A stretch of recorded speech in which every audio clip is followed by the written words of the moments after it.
साथियों, आप सभी का इस प्लेटफॉर्म पर स्वागत है।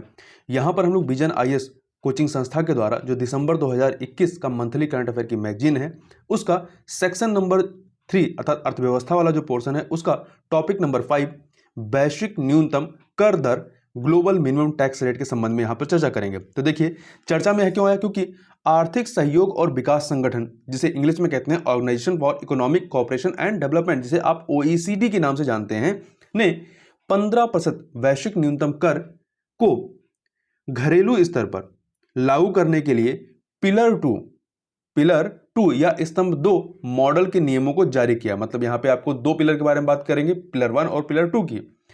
इसके आगे देखते हैं।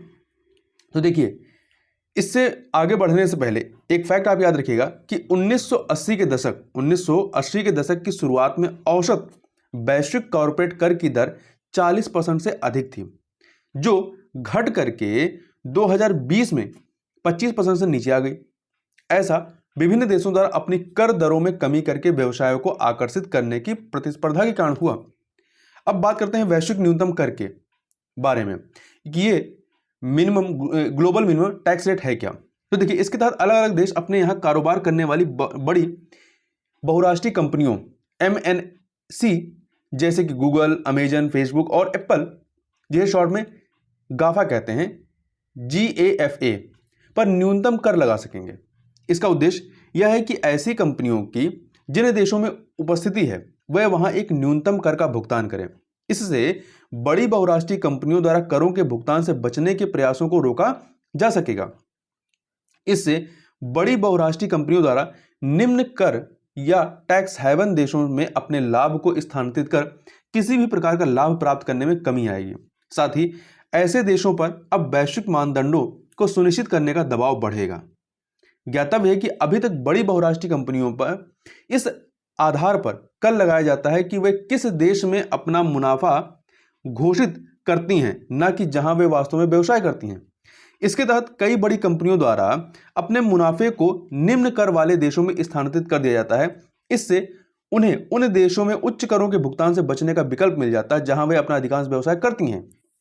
वैश्विक न्यूनतम कर वस्तुतः आधार क्षरण और लाभ हस्तांतरण, जिसे इंग्लिश में आप कहते हैं base erosion and profit shifting, ये शॉर्ट में BEPS कहते हैं। तो देखिए, आधार क्षरण और लाभ हस्तांतरण पर G20 देशों और OECD द्वारा सहमत समावेशी फ्रेमवर्क का एक हिस्सा है। ठीक है, किसका?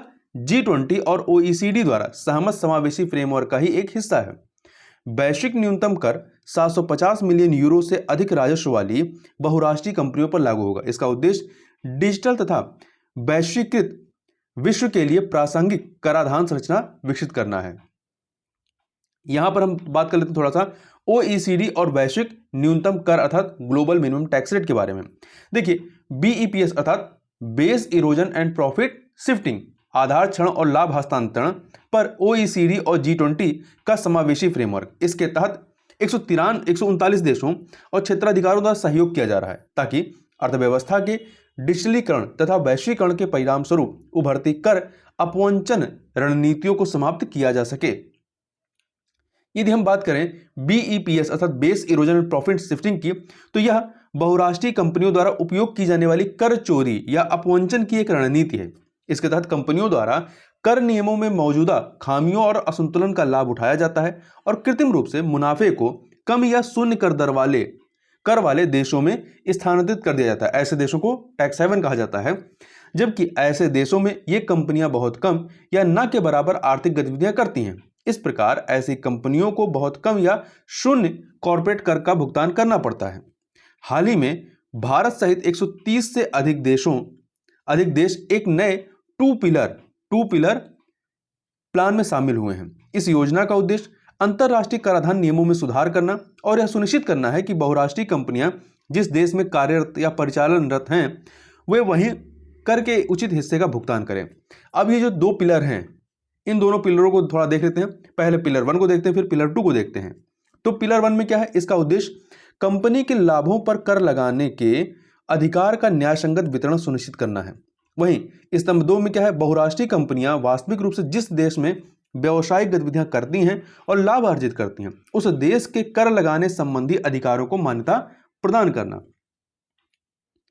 तीसरा, कंपनियों के अतिरिक्त लाभ अर्थात एक्सेस बेनिफिट पर 25% कर लगाया जाएगा। यहां कुल राजस्व के 10% से अधिक लाभ को ही क्या कहा जाएगा, अतिरिक्त लाभ के रूप में परिभाषित या एक्सेस बेनिफिट के रूप में परिभाषित किया गया है। और वहीं स्तंभ 2 की बात करें तो इसका लक्ष्य कम से कम 15% कर का वैश्विक न्यूनतम कर अर्थात ग्लोबल मिनिमम टैक्स आरोपित करना है। इसे ग्लोबल एंटी बेस इरोजन या ग्लोब के रूप में जाना जाता है। इसका दूसरा पॉइंट है यह सुनिश्चित करना कि बड़ी बहुराष्ट्रीय कंपनियां न्यूनतम 15% का कर भुगतान करें जिस देश में लाभ दर्ज या रिकॉर्ड किया गया है, इसकी परवाह किए बिना।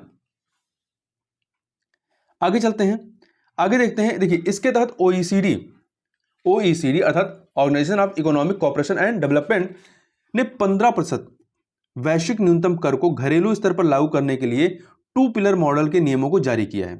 यह मॉडल नियम जो है सरकारों को 2 पिलर समाधान को लागू करने के लिए एक सटीक ढांचा प्रदान करता है।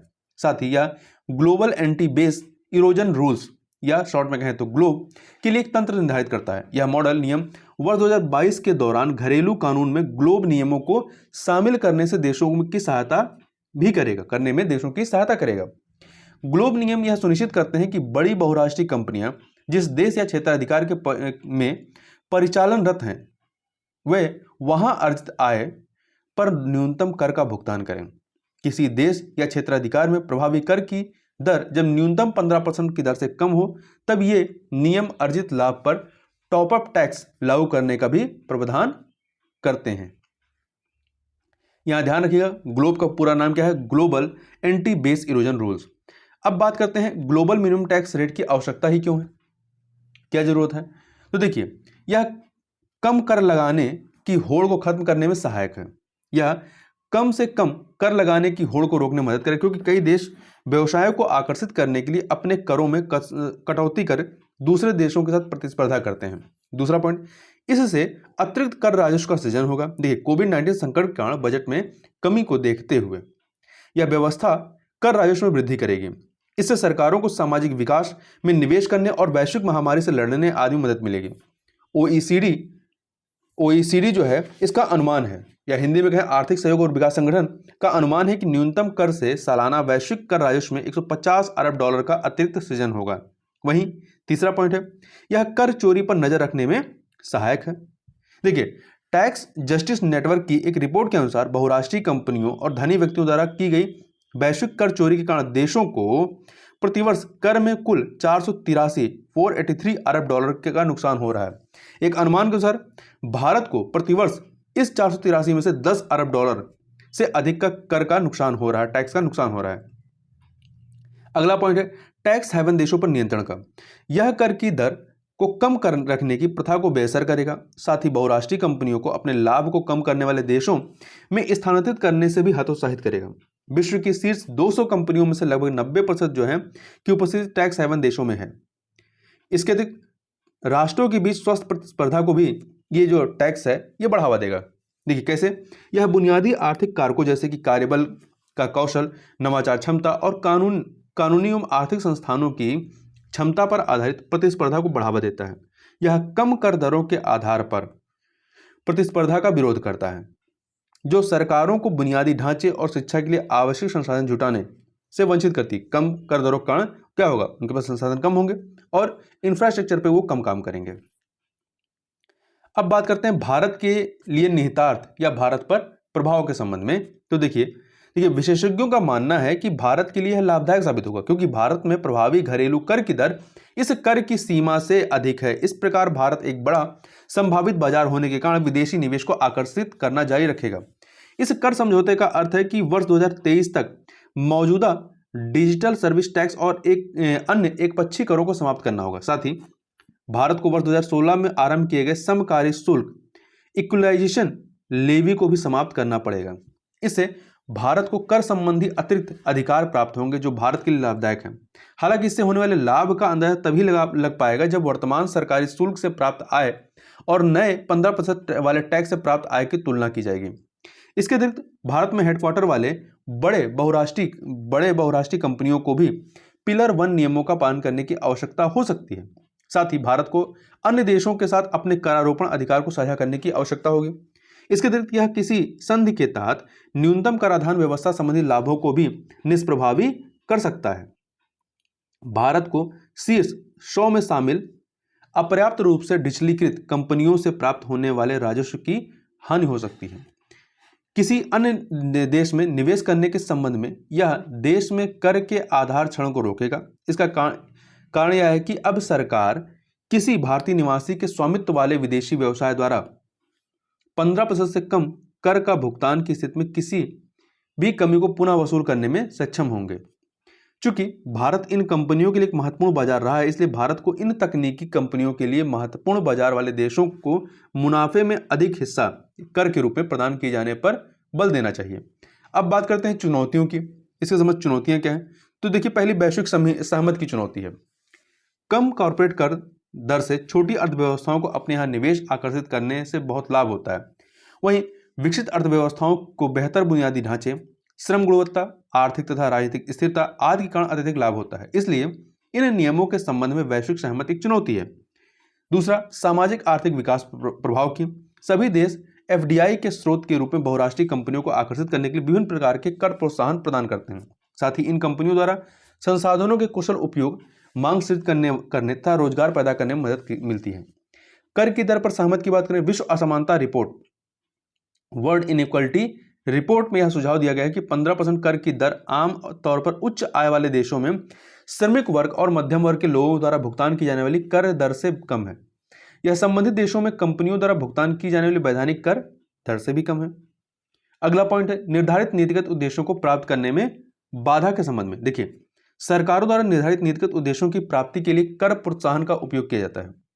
ठीक है, उदाहरण के लिए अनुसंधान और विकास के लिए निवेश कर के रूप में आर्थिक प्रोत्साहन या कर प्रोत्साहन के माध्यम से नवाचारी गतिविधियों या आर्थिक विकास को बढ़ावा देना। इसके अतिरिक्त अगला पॉइंट है इस कर व्यवस्था का संपन्न देशों के पक्ष में होना। देखिए, ऑक्सफैम की एक रिपोर्ट के अनुसार वैश्विक न्यूनतम कर के माध्यम से अर्जित कुल नई नकदी का 2/3 भाग G7 और EU यूरोपियन यूनियन को प्राप्त होगा। इसके विपरीत विश्व की 1/3 से अधिक आबादी वाले सर्वाधिक निर्धन देशों को इस नकदी का 3% से भी कम हिस्सा प्राप्त होगा।